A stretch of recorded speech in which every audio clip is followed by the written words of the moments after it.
Good morning, everyone. Well, I'll first of all like to thank Dr. Avery Hines and the organizers of this meeting for inviting me to talk about the rheumatologic manifestations of chikungunya. And before I start, I would just like to point out that in the preparation of this short talk, I've used information from the CDC website, and there's a very nice article on it's an editorial article about post-chikungunya chronic arthritis, from which I got some very useful information. And then there's also a very nice study that was done in 2009, showing some of the long-term consequences of being patients who were affected by the illness. And finally, I'll just introduce a little bit of my personal experience. Now, I've been asked to just mention my background so that you all will have an idea of what I do. So just 3 things I want to mention. I've been practicing rheumatology since the year 2000. As mentioned, consultant in rheumatology at the San Fernando General Hospital, which belongs to the Southwest Regional Health Authority since 2012. And I have been managing patients with chikungunya since last year. This you all will be familiar with, the etiology of the disease itself. However, I thought that there's one important point which some of you might have seen already, and that is the origin of the name for the viral illness, and it really comes from the Makonde root verb kungulia, meaning that which bends up. And it really refers to the rheumatologic or the musculoskeletal manifestation of the disease itself. Now, I'm sure through many of your other lectures you all will have looked at this, but I think it's useful just to remind you all about the incubation period, which is 3 to 7 days, which could actually vary from 1 to 12, and also to mention to you all that most of the acute symptom resolves within 7 to 10 days. So when we are looking at the consequences or the long-term effect, well, we're really beginning to talk about what happens beyond that period. And just to remember, just to mention from a rheumatology point of view, chikungunya should fall under the musculoskeletal manifestations will fall under what we call a reactive arthritis, meaning that you have an arthritis associated with some sort of underlying infection, which could be, in this case, viral, but in other cases, any sorts of infection, like in the gut, in the urine, etc. And for all intents and purposes, most most reactive arthritis resolves within a 6-week period. And we really talk about them becoming chronic when we go beyond the 6-week period. Now, the cause of the musculoskeletal symptoms in chikungunya infection is really not well defined. There are lots of little theories. One of the things that we do know is that there is some sort of predilection for what we call endothelial and epithelial surfaces. So endothelial surfaces will be like the lining, say for example, of the joint or the inside lining of the gut. Epithelial surfaces are like the skin, for example. So that's why, together with some of the usual things that we would expect with a viral illness, you will also get skin rash and hair loss and GI symptoms, and what I'm going to talk about, which is musculoskeletal symptoms. Now, there is some involvement. It does have some predilection for the tissues that are involved in the joints, like the cartilage and the lining of the joint itself. And it also has some predilection for muscle fibers. And it is thought that it's the attack on these different areas that actually leads to the musculoskeletal symptoms and the consequences thereof in the long term.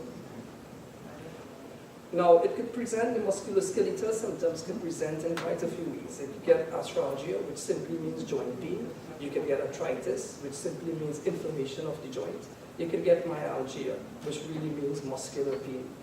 Now, these are the more common manifestations that we will be presented with. However, it's useful to remember that there could be what we call entisopathy, which is inflammation, or it could affect the insertion of ligament points. It could affect tendinitis, which is the inflammation of tendon points. Usually, the symptoms are sudden. That's the symptoms of the presentation of the illness, which I'm sure all of you all will be very familiar with now. It's very sudden, associated with fever and rash, and you could also get arthralgia. And it's useful again to know that the predominant manifestation of the disease, as you will know from these sessions and from talking to patients who have it, are really the musculoskeletal components. Now, speaking about the musculoskeletal component, they can occur either together with the onset of the initial symptoms, which is like the fever and the rash, or they can occur shortly after.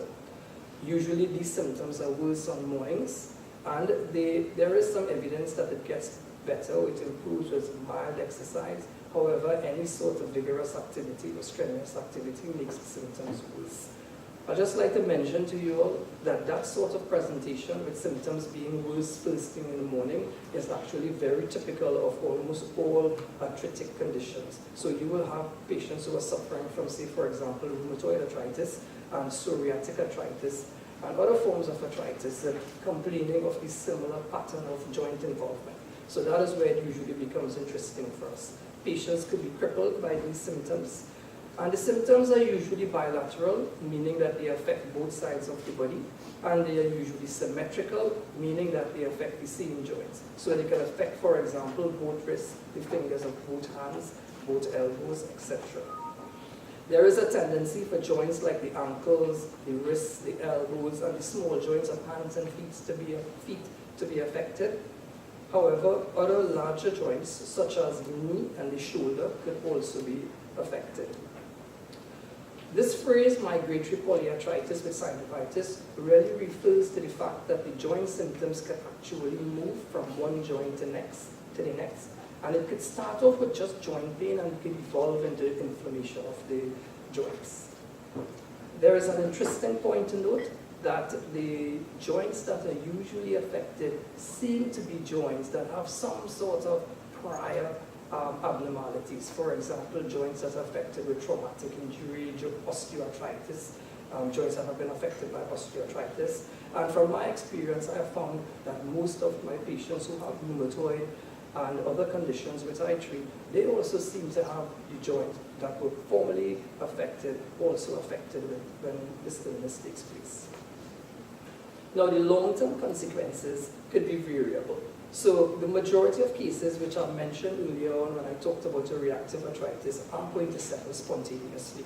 So it is expected that most of these patients, after the initial illness of about a week or so, most of these patients should have almost complete resolution of their symptoms.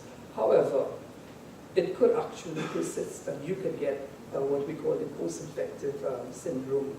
The severity of or what occurs with the post-infective syndrome sometimes depends on how severe the initial illness was. And there are various things that can happen. You can have just stiffness of the joints with associated pain, you can get stiffness with no pain, or you can get painful joints with restricted movement. So it could be quite variable. What is of interest to note is that some patients could develop what is termed or referred to as a post-chikungunya chronic arthritis, PCCA. Now, this is not a well-defined entity, at least up until I am aware of, and there are no set diagnostic criteria. But I will mention later why this might become important. When thinking about patients who are suffering from chikungunya, now we might think that it will be chikungunya because of the presentation of the patient and because of the current climate that we are in. However, it is very important to note that there are other conditions which could present with the same sort of musculoskeletal manifestations, and we must always take those into consideration. So for example, dengue, which is also endemic in our part, could present with musculoskeletal symptoms almost in a similar way.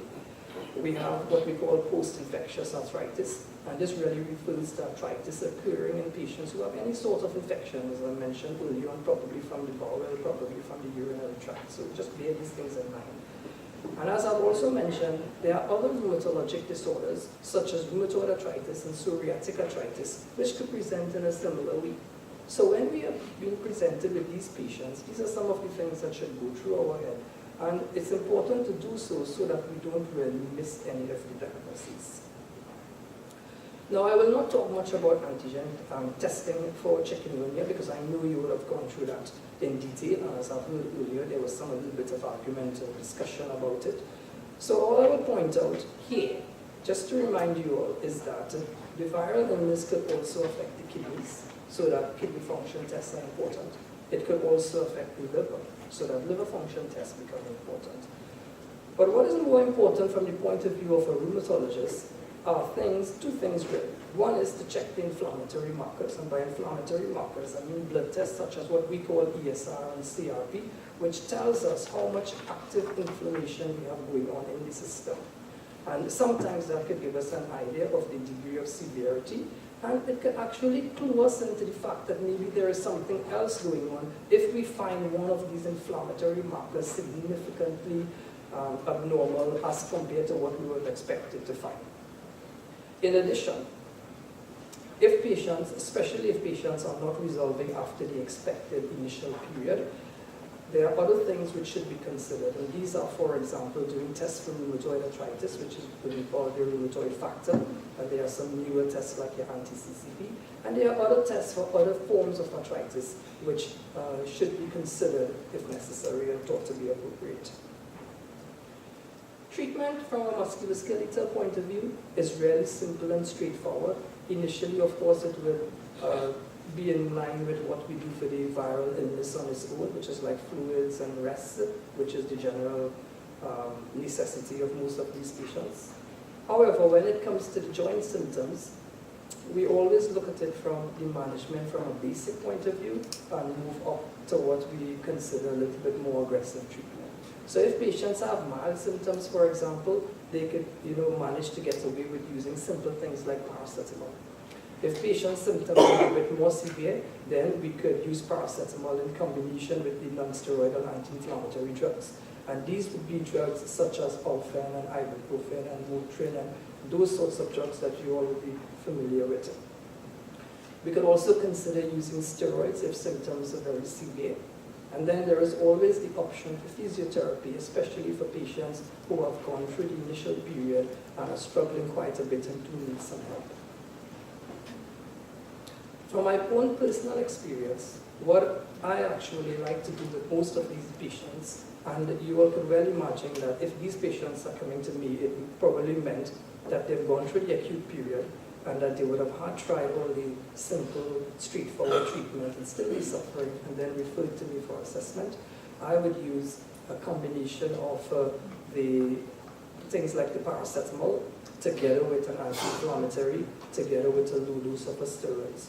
So what I found very useful is to give patients a very low dose of steroid on mornings, combine that with a long-acting anti-inflammatory on evening. Because the steroids and the anti-inflammatory could both have potential effects on the stomach, I always make sure that I protect the patient's stomach with the use of what we call a PPI, or simple things that you will be familiar with, like omeprazole, for example. And as mentioned, we might need to supplement that sort of combination with other things like paracetamol or so on. Now, this is again from our point of view, what would be of interest. For that very small subset of the population that might go on to develop this chronic form of the illness, which we mentioned earlier, we might have to actually consider treating these patients just as we do patients with other more aggressive forms of arthritis, like rheumatoid arthritis. And these drugs that you see here, sulfasalazine and methotrexate, these are what we call disease-modifying drugs, which are used to target patients who suffer from these chronic illnesses. And as time goes on and we know a little bit more and becomes more well-defined, you might see a bit of this being done, as it is done or recommended for other forms of post-infective or reactive arthritis. So, on that note, I'll end my little session. Thank you all very much, and I look forward to questions.